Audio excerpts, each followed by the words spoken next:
everyone! Hi! I'm Janelle, I'm Marissa. and we're Anime Jam! Woo!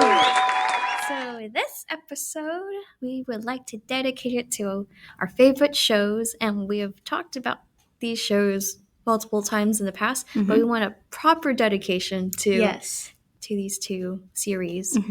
So we are going to talk about Avatar: The Last Airbender and The Legend of Korra. And I'm excited. Yes. So we each also have our favorites. Janelle really loves The Legend of Korra, and I love Avatar: The Last Airbender. I've just seen it more times than I have Korra.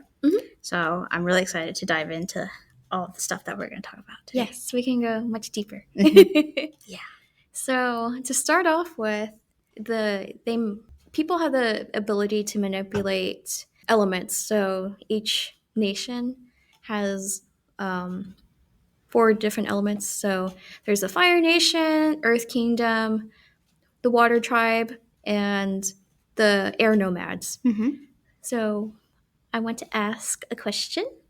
What bender would you be, and why? That's a great question. Like if you were in that world. If I was in the Avatar universe. So if I could pick, I think I would be an airbender. Yeah. I've thought a lot about it. I have flipped back and forth over the years between air and water. Water was really comfortable for me to associate myself with because I was like, I love the beach and I love the ocean. I love water and I like kind of the philosophy between water bending. But then I was like, nah, I really prefer air. And really it's because I was able to see Avatar Aang's journey throughout the series, right? And how he really had some strong reservations with becoming the Avatar. Like that was something that was kind of brought to his attention and at a young age, and he didn't really know how to respond to it. And he's 12 in this show, so it's like when you're a kid and you're given this really great responsibility and you're not too sure what to do with it. So I would definitely pick airbending.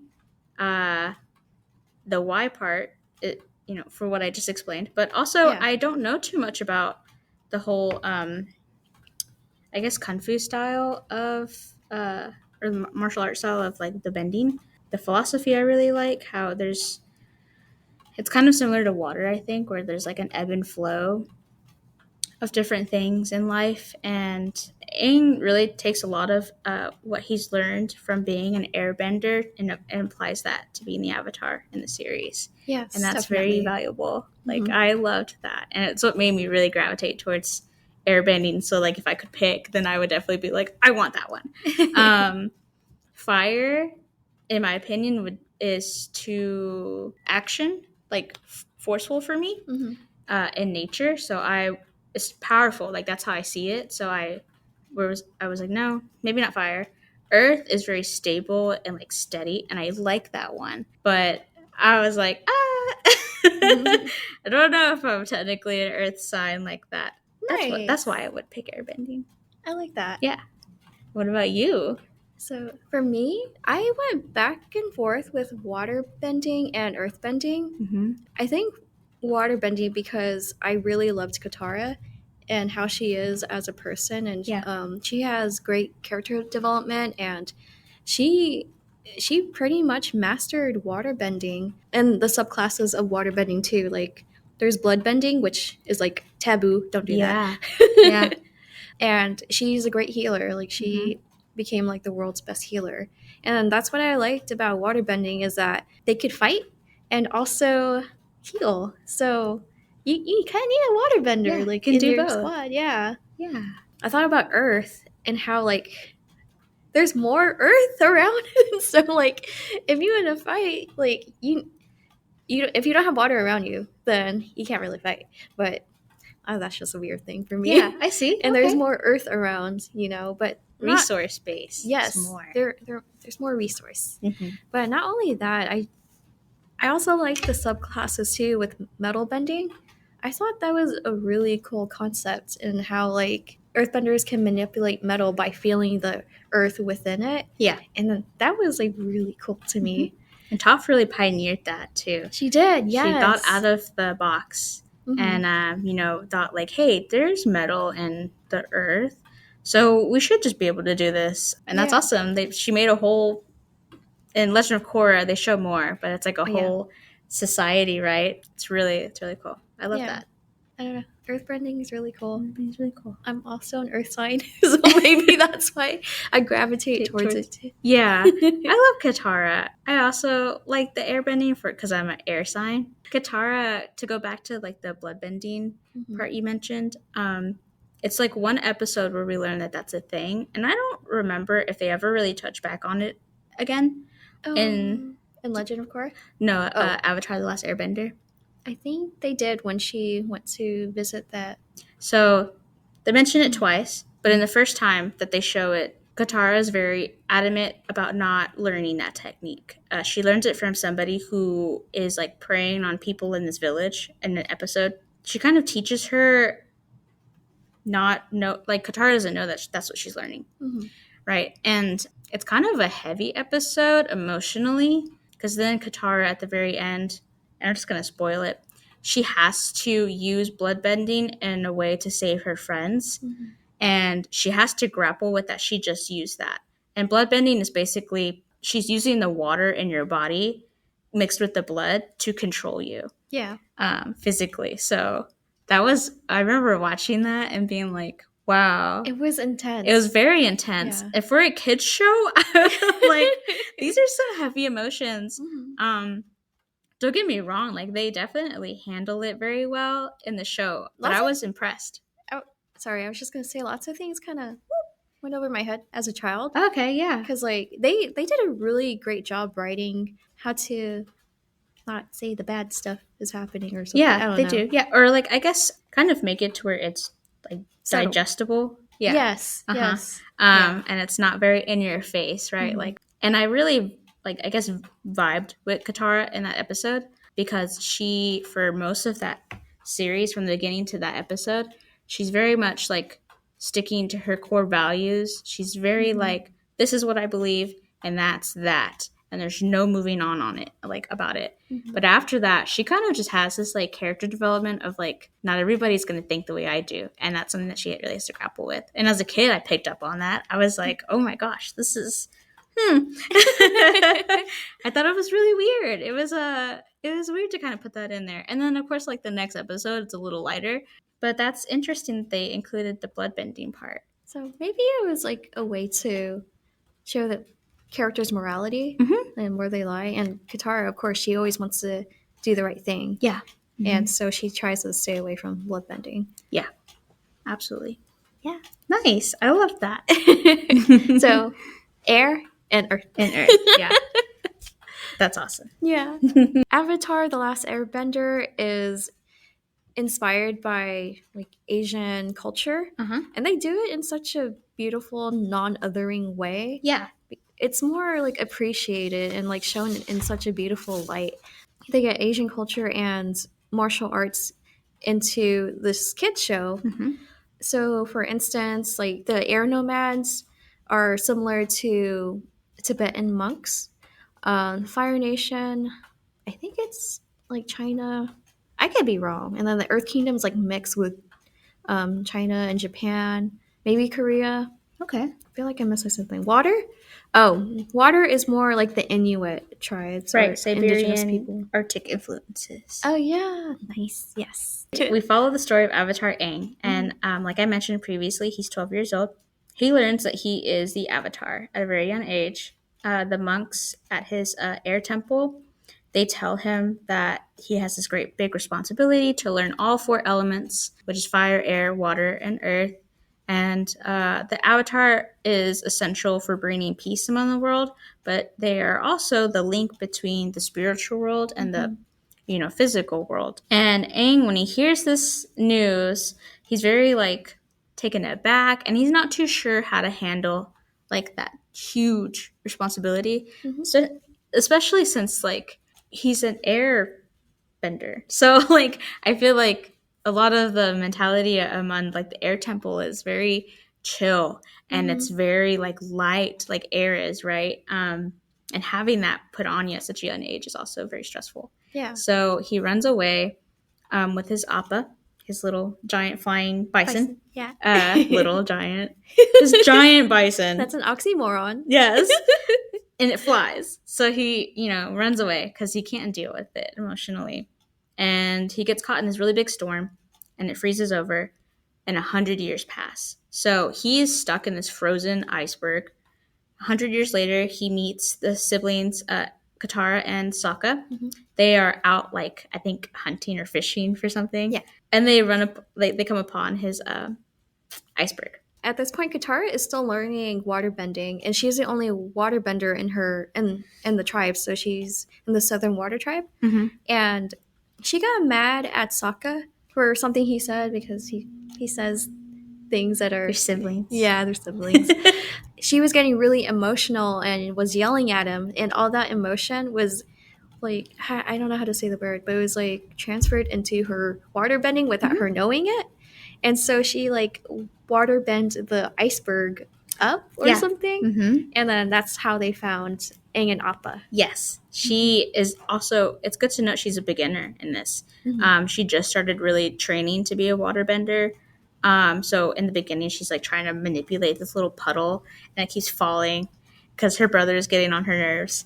And then she gets so angry, like Janelle mentioned, that every stroke of her hands going up and down, the iceberg goes up and up more. And then she finally hits a climax where she just yells and it cracks open and everything, which I think is pretty cool. That's a neat little thing they insert into the show. Mm-hmm. Because it just shows later on they're all going to be friends. So, and that's how Avatar wakes up in the current world of the series. Mm-hmm. In the first episode, and I think the second, he's still learning what happened because he's got some kind of memory block for a bit. He doesn't. Yeah, he didn't know what happened. Mm-hmm. He doesn't know 100 years has passed and that there's a war because they're trying to find him. Yeah, the Fire Nation is trying to find him. Yeah, he's still a kid. He wants to. What is it? Is it the penguin otters or something? Mm-hmm. He wants to sled with He wants to use them as a sled and go down the snow. He teaches them new things because he talks about how he's been to different areas. He says he's an airbender, and a lot of them are shocked, but they don't tell him why, so he still doesn't know. Yeah. In that series, you're introduced the main group. And then you realize that the other person, the Fire Nation, is after Aang because they're still looking for this guy after 100 years. And unfortunately, there was a genocide that the Fire Nation, they attacked the air nomads and other nations and occupied other areas. Mm-hmm. They get together towards, I think it happens pretty soon. It's the first or second episode that you realize the Fire Nation is after the Avatar. It's Aang. And him and his now good friends, which is Sokka and Katara, they have to go off and learn waterbending. Mm-hmm. Because now Aang he's like, no, I got to deal with this now. And he learns the sad truth that his air temple is all the airbenders are gone because of the genocide. And so he has to deal with that too. Hence the title of the series, Avatar: The Last Airbender. Mm-hmm. Yeah.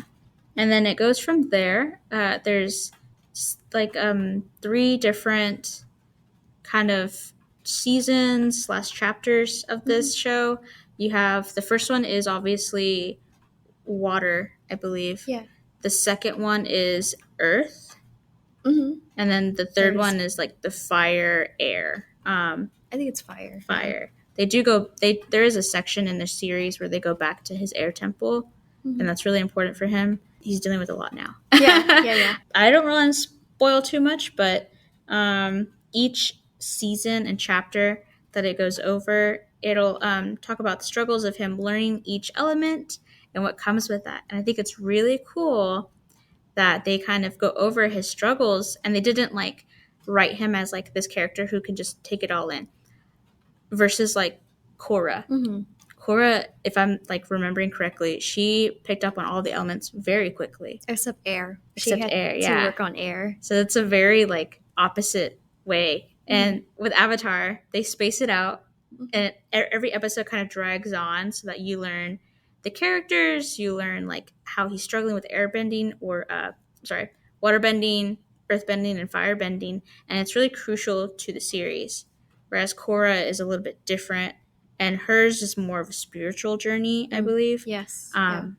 Whereas Aang, which is kind of funny, he's like all in the spirit world. He doesn't really have a problem with that. He's really good with the spirit world. He's really linked, and at a point in the series, he does kind of get cut off from the spirit world because of some really intense, like honestly, just trauma.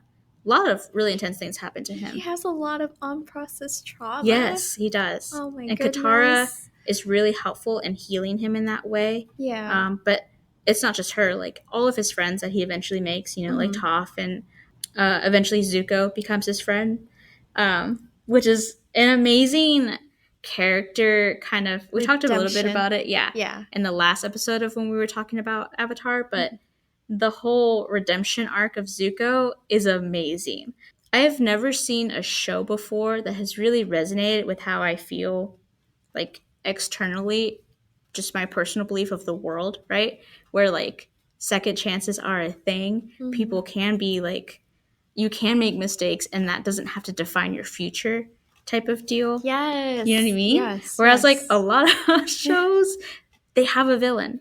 And then like in this show, sure, there is a villain in the series. It's Lord Ozai, which is Zuko's father, right? He's like the villain for the most part because he's the Fire Nation's Fire Lord. So obviously he's going around trying to take control of the different nations and all the territory, and he's just kind of messed up in the head. Like his way of viewing the world is weird. Yeah. And it's really jam-packed with a lot of that. When it comes to the Avatar, they have a master of each element teach the Avatar each bending style. For Aang, his friends were the ones that taught him the elements, which I found was like, I don't know, it was really sweet. That's awesome. Yeah. Yeah. Katara, I think along with, I forgot his name, the guy in the northern tribe taught Aang how to do water bending, but it was mostly Katara and Aang learning together. And Toph, she learned how to do earthbending by hanging out with badger moles. Yes. And she taught Aang eventually to master earthbending. And with firebending, Zuko was the one that taught him. And that was just, I love their connection. Yeah. Their friendship. A lot of it too, like I said, every like season and episode is based around that, him just really learning the elements and getting through that. His connection with his friends is very important because each one teaches a different way. And he realizes that not all of his like friends are going to teach him, I guess, the way he needs to be taught in order to accept the bending. So they also learn something from him too. Katara tries to teach Aang, and she's very, like, the way she teaches him is very gentle and like, you got to go with the flow and be smooth about it and just feel it, and it's very emotional. And then Katara herself butts heads with Toph, because Toph's teaching style is like, you need to do this, like you need to do that, and it's very action driven and direct. And Katara's like, you can't, like, there's an episode where they get into this big fight, Katara and Toph, about their teaching styles. And Katara's like, you can't keep putting all this pressure on Aang, and Toph is like, well, he needs to learn because there's only like 100 days, whatever. And so they fight about it, but the episodes really go into depth about it and showcase how each person is thinking, and at the end of the episode they come back together. Like they don't let that interfere with their friendship, and they learn a little bit from each person. And that's really cool. Like, I love seeing that in a show. It's so underrated. Yes. Like, I just don't hear it get talked about as often as it probably should. And it's honestly like one of those shows that I think it needs to be on everyone's like watch list. Just to watch it and get some really good, wholesome, feel good content. And since we are talking about bending styles, each bending style is inspired by actual martial arts. When I listened to Braving the Elements with Janet Varney and Dante Bosco, who each were part of the series as voice actors. They interviewed Brian. I forgot how to pronounce his last name, but he is the creator, co-creator of Avatar and Korra, and he hired a master, like a master Sifu or something, to like kind of beat him up. Yeah. So animators can draw like each movement, which was like really cool. Not the cool part that he got beat up, but I'm exaggerating. Yeah. But he was really dedicated and to portraying martial arts in an accurate way. Right. So with waterbending, it was inspired by Tai Chi because of its fluidity. So, which makes a lot of sense. Yes, it does. Yeah. Yeah, connectivity and adaptability. I love that. Okay. And for earthbending, it was inspired by Hungar, and that's because of the style's low stances and power and strength. I only know like this tidbit about Hungar. It's like very low to the ground, so which makes sense because they have to, earthbend, get the earth. They have to be grounded. That was what I wanted to say. Yeah, I was like, grounded. I wanted to do like a pun. So yeah, they had to be grounded. Yes. Yeah. And it makes sense. I'm losing what it is called, but there's a like meditation technique where you take your shoes off and your socks and you go outside and you just like stand in the grass to be grounded to the earth, to kind of like, let the energy flow in between you and the ground and just kind of like reconnect with that. Because what do we do most of the time when we're outside? We have shoes on, we have sandals or socks or whatever, and our feet, like our skin and everything is not touching the grass. So I forgot what the technique is, but I thought that was really interesting, and it reminds me of earthbending. Oh, that's a good one. If you think about it, because all of the earthbenders, I don't know if they have shoes on. I know Toph for sure. She doesn't wear shoes. Yeah, but it's nice to also look at the outfits that every bender wears, because that's important. Like the firebenders, the outfits they wear are kind of like imperial and like very like armor kind of looking. Yeah, like there's armor. And then waterbenders, it's long pieces of cloth, and it flows with you, and it's very open. Yes. Yeah.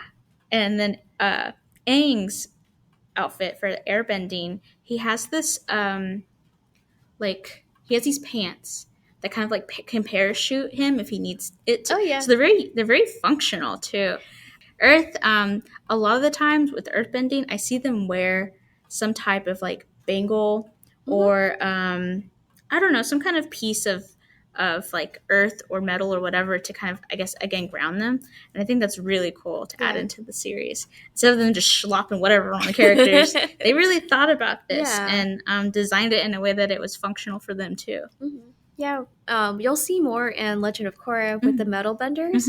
They have more metal around them. Like the entire outfit could be mostly made of metal, and like the metal bangles too. And the way they fight with the bangles, like, it's kind of cool. Nice, yeah, that's awesome. And the police that are metal benders in Republic City, they have like metal wire.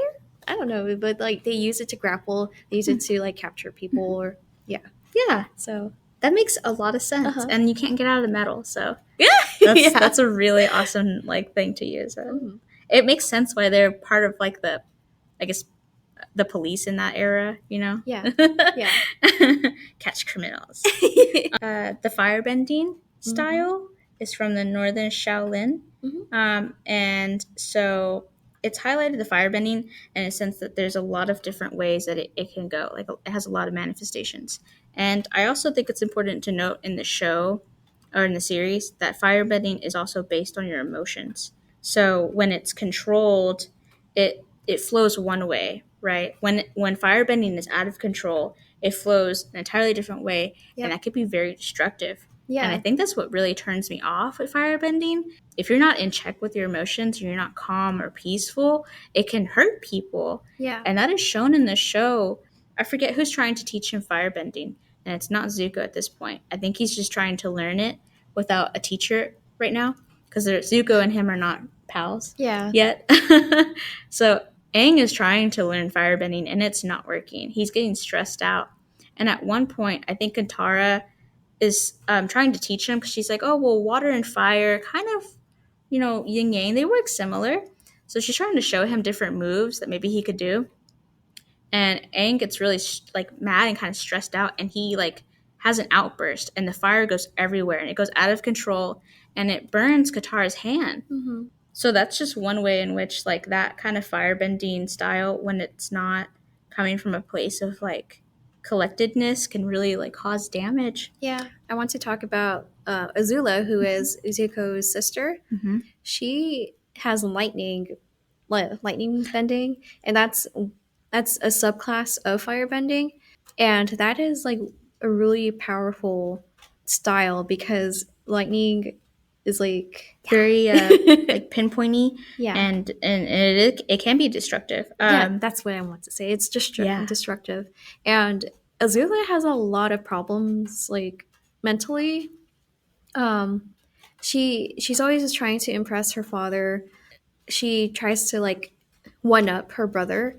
She did actually take over a city with her and her friends at age 14. So she's really trying to assert herself. She wants to wants her dad to be proud of her or something. So she has a lot of emotions, really strong angry emotions, which is probably why she's able to utilize the lightning. Yeah Absolutely. The whole dynamic of the Zuko family is crazy. You got your dad. His dad is literally Fire Lord Ozai. In this series, his mom is not present. It's him, right? And then his sister Azula. And it's that whole dynamic is just crazy. Yeah. But it's relatable too, right? Mm-hmm. And another thing I wanted to mention was Azula's fire is blue. It is not red like everybody else's. And hence her name. Yeah. Azul. Azul, yeah. She does go through a lot of things too in the show. And honestly, I also still have empathy for her or sympathy for her, even though she is just not a good person in that show at all. And she refuses to ever look at her actions and make amends like her brother did. Mm-hmm. So that's a really good juxtaposition in the series. At one point, Zuko and Azula fight, and they battle, and you really see how much Zuko has gone through what he needed to get through in order to not essentially fight his sister, but try to help her and trap her, because he doesn't want to fight her. Her style of fighting is she wants to end him. She has no remorse. She wants him gone. She's more on the offense, whereas he is being defensive, especially because Katara was there too. Yes. Mm-hmm.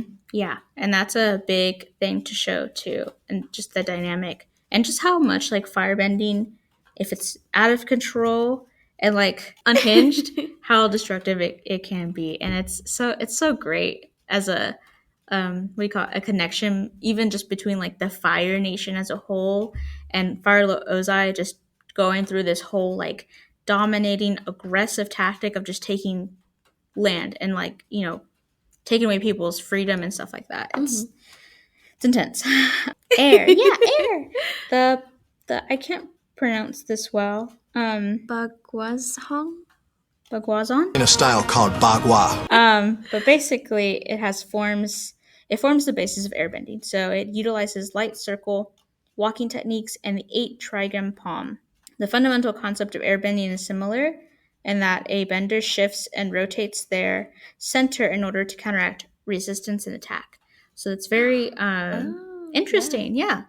So you center yourself, and it shows in the series too. Whenever Aang does airbending, he is less fluid, I guess a snake would be for water. Yeah. And he's more he stops and then pivots and then does something. Yeah. And then he rotates and then does something. And it's really interesting the way they design that and animate that. So I really like that. It's almost like he thinks about it before he does his action. Then he does it. And that's really cool. And we have pro bending that is introduced in the Legend of Korra. Yeah. And pro bending is like there were two teams against each other. There's an earthbender, waterbender, and firebender. No air because there was only like one family with air. Yeah. So they're against each other in this arena. And a lot of the pro bending is like MMA. Yeah. So they're not like up against each other, like actual like UFC, but their movements are of those type of styles. Yeah. In MMA. Mm-hmm. So that was really cool that it became like a sport. Yes. You know, like recreation. Yes. Yeah. And I really loved that about Legend of Korra, where they kind of modernized bending a bit and made it to where like, hey, we don't really need like hardcore raw power here anymore. We're in the time of like peace almost. So yeah, we can mess around and create like almost a wrestling thing. yes. Yeah, I love seeing that. That was really awesome. Mm-hmm. And they had their own like people who were celebrities. And I guess this goes back to in like Hispanic cultures, you have luchadors and wrestling, and that's very fun. And it's just a thing that you go and watch, and you have like you have your people you root for and everything. So yeah, I guess essentially sport, right? Yeah. And we don't want to forget the non-benders. Yes, because not everyone in the world has the ability to manipulate the elements. Mm-hmm. So Sokka, he's a non-bender, but he has his trusty boomerang. Mm-hmm. And he has a whole episode in the series of Avatar where he learns sword fighting. Yeah, swordsmanship. From swords. Yeah. Yes. It's really good. It is good, yeah. And he's very intellectual. Mm-hmm. He knows how to plan things. He may be goofy, but he can really put things together and try to get through a situation. Mm-hmm. And Asami is similar in the Legend of Korra. Mm-hmm. So Asami, she is a non-bender, but she is like the intellectual one as well. Because in the time of the Legend of Korra, it has more... Would it be industrial? Yes. Okay. It's like the Industrial Revolution of our time. Yeah. But also like the jazzy era too. Oh, like 1920s? I think so. Flapper style? Probably. Yeah, I mean... So, there's skyscrapers and stuff. But Asami, she can also fight too. Her father put her into like some classes so she'll learn how to defend herself. Mm-hmm. But she can also like use a lot of technology. That's really cool. Like, I like a smart girl. yeah, that's awesome. Yeah, I love that. Mm-hmm. Yeah, those are the fighting styles that we have. That was great to go over. Yeah. And how each one pertains to the certain bending. One last thing for Avatar. Oh, sure. And why I really love this series. Yes, go ahead. So, again, a lot of the whole first series is just Aang trying to learn bending and his friends teaching him and him going through that. And at the very end... he has to fight Lord Ozai because it's come to that point where he's got to beat him. And he's in this like weird position of, do I fight him to end his life? Or do I fight him in a way that like makes both sides kind of happy? And it jives with like what I think, right? And he's dealing with it. It's really problematic for him. It's a very huge thing that weighs heavy in his mind. And a lot of his friends are very like, you've got to end him. He's a bad guy. He's awful. Like, there's no way we can just like ignore all of his wrongdoings, right? Yeah, he even went into the spiritual world or the spirit world to talk to his past. Yeah. His past avatars, his predecessors, and even Young Chen, who was the Airbender before him, was like, "You gotta do it." She didn't say it like that, but she said basically like, you gotta do it. And he comes up with a way in which he doesn't do that. And I'm not going to spoil it because you've got to watch it. It is so good. Yes. But he comes up with a way where he doesn't end a life, which has been his whole thing throughout the entire series. That he's very adamant that he doesn't want to do that at all. Yeah. And that basically it like reiterates the same thing that's taught in the show, which is like, people can have a second chance. And maybe if they're really, really destructive and hurtful, instead of like fueling that and giving them more power to do that, you just take it away. The way they show that is amazing. I love it. Yeah. It's the best. It's Chef's kiss. cream of the crop. That last episode. Yeah. And it just, that show taught me so much about just living life in a way that it's the Libra in me. Just kidding. But looking at both sides, like, yes.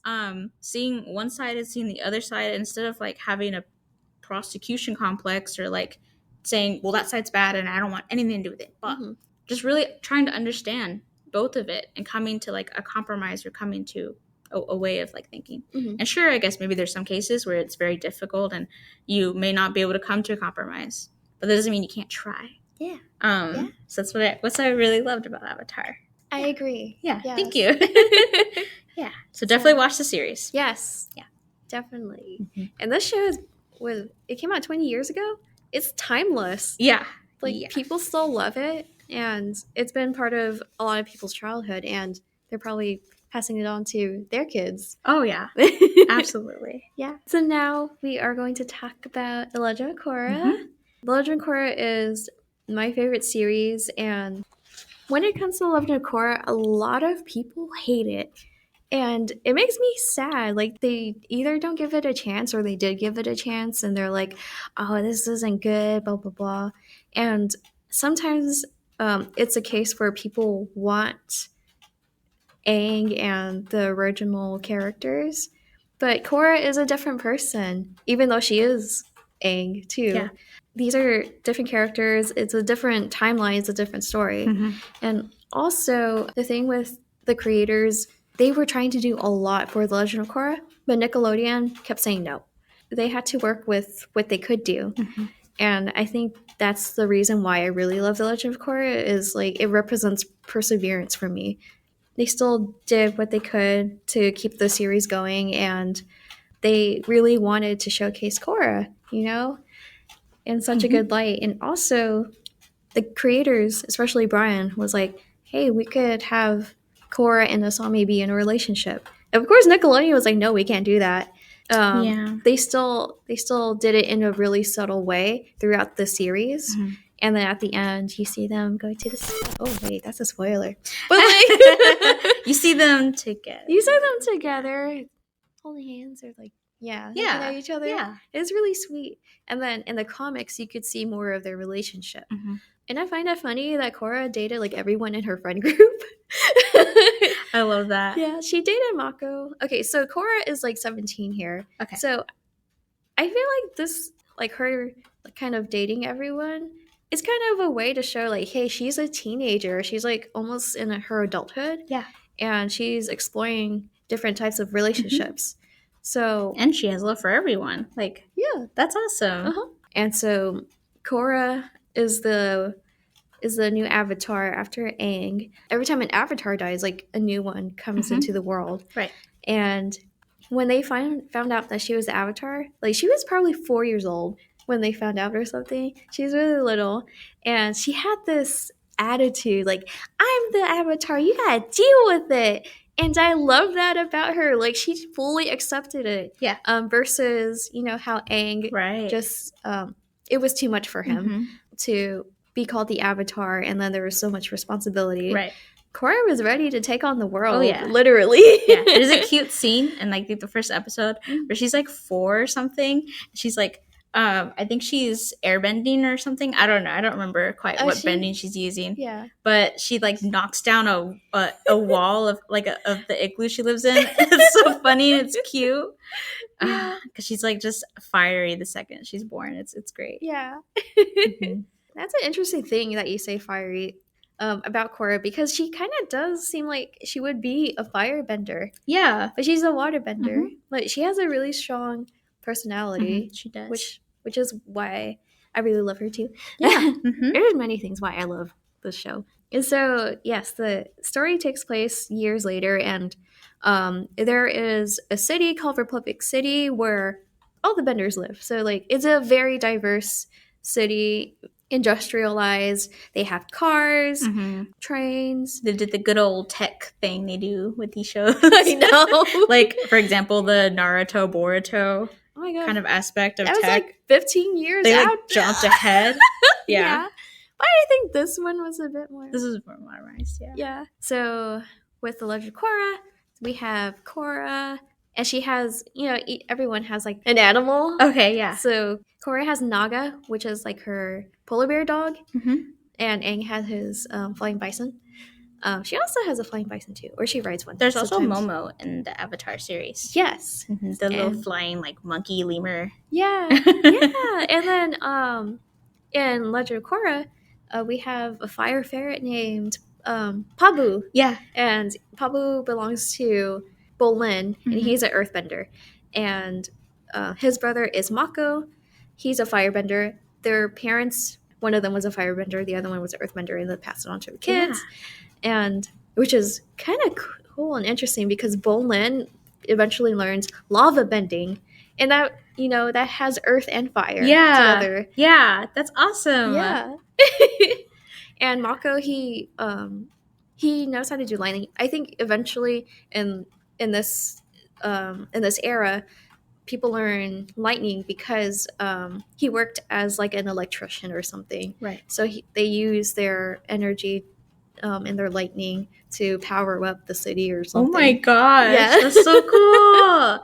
I love that. Yeah. Like in Avatar, it's really like the predecessor of like, it's like if we were watching a documentary on the 1800s, right? Like how it really came up and going. All the nations in the Avatar series are very like segregated through mountains and water, and that's why all of them just kind of like have kids or children with the same kind of air or same kind of bending style. Yeah. But in Korra, that's really awesome that they're all just in the city. Yeah. And you meet whoever you meet. And then you might end up having 2 kids with 2 different bending styles. Yeah. And then it comes up with this completely like brand new lava bending. Yeah. It's really cool. That's really cool. That's really cool. The whole story is really cool. And we also have Asami, like I mentioned before, she is the non-bender. Her father was the head of Future Industries, so he had he's kind of like Elon Musk, I guess. Like a lot of the vehicles. Very like pioneering in terms of new tech. Yeah. Yes. Okay. Her father was very much against like other benders, like. So then there comes a time where Asami chooses to be with Korra and Mako and Bolin over her father because she saw how wrong her father's intentions are. She does go against him. She feels emotional about that because she does love her dad. Yeah. But then again, like what he's doing is hurtful, not just to her, but like to the whole world of what he was trying to do. In each season, or I think they call it book for each series, in each book she learned something new. In the first book, it was air. She had trouble manipulating air. So she was able to master the other techniques, but she was very impatient when it came to air, and I think because it goes against her personality, and also it's like the opposite part of the cycle for waterbending is air, if I'm saying that correctly. That was the same thing with Aang. Aang had a hard time with fire. So she learned how to do air. And then in the second season, she met her uncle in the northern tribe. And he taught her spiritual bending or spirit bending and how to calm spirits when they're angry. And I liked that he taught her that, but he was also the antagonist in the series. Yeah. So she had to fight her uncle. She had to fight him because he was using her to get to, I forgot his name, Fatu, who is like the dark spirit versus Rava, who is like the light spirit. Right. And Rava is part of the Avatar spirit. Right. So in the third season, this is where Korra has to fight, I forgot his name, but he's the antagonist of the season, and he becomes an earthbender. So in the previous season, something happens with the spiritual portal, and that activated some non-benders to have airbending skills. So now there are airbenders around the world, and Tenzin, who is Korra's mentor and also Aang's son, him and his family are airbenders except for his wife. he's trying to build up the nation again. And unfortunately, one of the prisoners, the White Lotus, has him locked up. He eventually gets airbending, and then like he finds Korra, and then he's trying to break her. Yeah. And that really it did break her, because he poisoned her in a way to try to get her into being the Avatar state for a really long time, which is not recommended. Yeah, not recommended. Eventually, like, she defeats him, and he's locked up again. But she got PTS from that, post-traumatic stress, and you could see how much it affected her, like, in the following season. Like, she took a break from being the Avatar. I am telling the whole story here. You see how, like, Asami was really there for her to try to, calm her down. Not just calm her down, but, like, kind of give her purpose again, because Korra felt like she failed as the Avatar. Eventually, they get Korra to come back, and she has to rise up to fight against Kuvira. I think that's how you say her name, because she's like trying to like take over all the nations now. She's a metal bender. But anyway, so in each season, Korra is overcoming a lot of obstacles, and although she did have a breakdown, I thought it was like really realistic, because even though she's like basically the most powerful being in their world, it still humanizes her that she has PTS, and it's like she needed to like really focus on herself and to bring herself back to having purpose and like getting back that tenacity that she started with. Yeah. And I also like to bring up that there are some characters that show up again, like, but they're old. So you can see Toph as an old lady. Yeah. A lot of the Avatar characters are connected to Legend of Korra. Yes. They definitely kept that in there. Unfortunately, Aang's not in Legend of Korra, obviously, because he got old and passed away. He passed away at the age of 60. 66, I think. 66, but he was technically like 166 because of the iceberg. Probably so he was older old. than that. In Avatar, he was 112 years old, and then he died at 66. Yeah, so he's over 100 still. Dying, passing away of old age peacefully in his home. Yeah, that's canon, right? Yeah. Just kidding. He's not there anymore, but his kids are. I just want to spoil it. He has a family. With and Katara. With Katara. Oops, it's okay. I wasn't gonna say it, but now you guys know it's Katara. He has children with them, and you see them in Legend of Korra. And I think his son Tenzin interacts with Korra quite a lot, and he's the one who kind of shows her airbending. There's a connection. I love it. There is a lot of lore and a lot more story than we can kind of explain that are in the comic books, and they explain a lot.